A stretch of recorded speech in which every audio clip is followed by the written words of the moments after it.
मोठं पाऊल.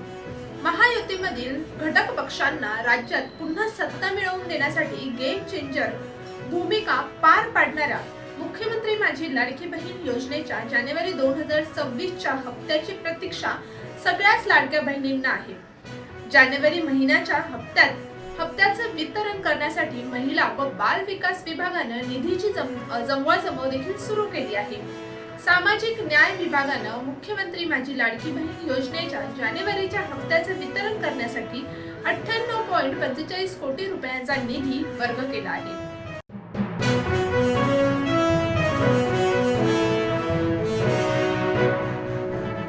अमोल कोल्हेंच्या छत्रपती शिवाजी महाराजांवरील व्याख्यानाला पुण्यात विरोध. शिवजयंती निमित्त आयोजित करण्यात आलेल्या खासदार डॉक्टर अमोल कोल्हे यांच्या व्याख्यानाला विरोध झाल्यामुळे पुण्यातील शैक्षणिक वर्तुळात चांगलाच वाद निर्माण झाला आहे. सकल विद्यार्थी समूहाच्या वतीने कुलगुरूंना सह्यांचं पत्र देण्यात आलं आहे. छत्रपती शिवाजी महाराज यांच्या जयंती आहे आणि हा सर्व समाजाचा सामूहिक चेतनेचा उत्सव असल्याचे नमूद करत केवळ काही लोकांच्या आग्रहामुळे राजकीय पार्श्वभूमी असलेल्या व्यक्तीला निमंत्रित करणे योग्य नसल्याचा आक्षेप विद्यार्थ्यांनी घेतला आहे. या संपूर्ण कार्यक्रमाबाबत शिवजन्मोत्सव विद्यार्थी उत्सव समितीला पूर्वकल्पना देण्यात आली नसल्याचेही पत्रात नमूद करण्यात आले आहे. विद्यापीठ प्रशासनाने अशा प्रकारच्या कार्यक्रमास समर्थन देते का याबाबत सर्व स्पष्ट भूमिका घ्यावी, तसेच हा कार्यक्रम रद्द करावा अशी मागणी देखील करण्यात आली आहे.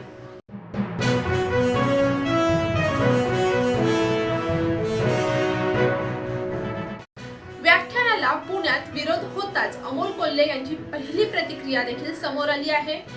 पहिली प्रतिक्रिया देत असताना खासदार अमोल कोल्हे यांनी म्हटलं आहे की काही विद्यार्थी संघटनांनी माझ्या व्याख्यानाला विरोध केलाय, मात्र पुणे विद्यापीठाकडून मला अधिकृत कोणतीही माहिती नाही.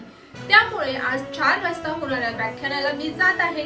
छत्रपती शिवाजी महाराज यांची माहिती देणं हे माझं कर्तव्य आहे. राजकीय जोडे बाजूला ठेवून मी अशा व्याख्यानाला जात असतो, अशी प्रतिक्रिया यावेळेस अमोल कोल्हे यांनी दिली आहे.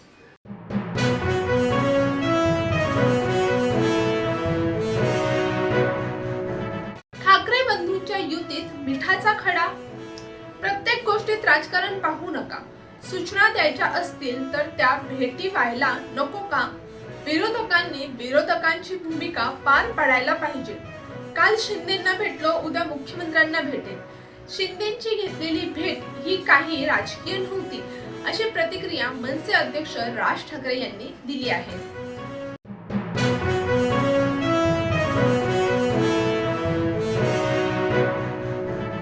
मंत्रालयातील लाचेची हादरवणारी कहाणी समोर येताच नरहरी झिरवळ ऍक्शन मोडमध्ये.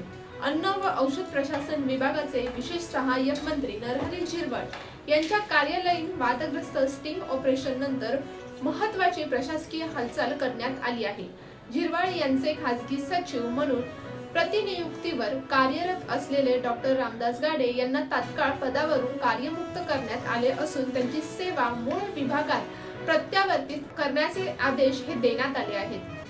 डॉक्टर गाडे यांची 16 फेब्रुवारी 2026 पासून बदली करून त्यांना पुन्हा कृषी व पदुम विभाग मंत्रालय मुंबई येथे रुजू होण्याचे निर्देश देण्यात आले आहेत. या संदर्भातील आवश्यक आदेश तातडीने निर्गमित करावेत असे पत्र सामान्य प्रशासन विभागाला पाठवण्यात आले आहे.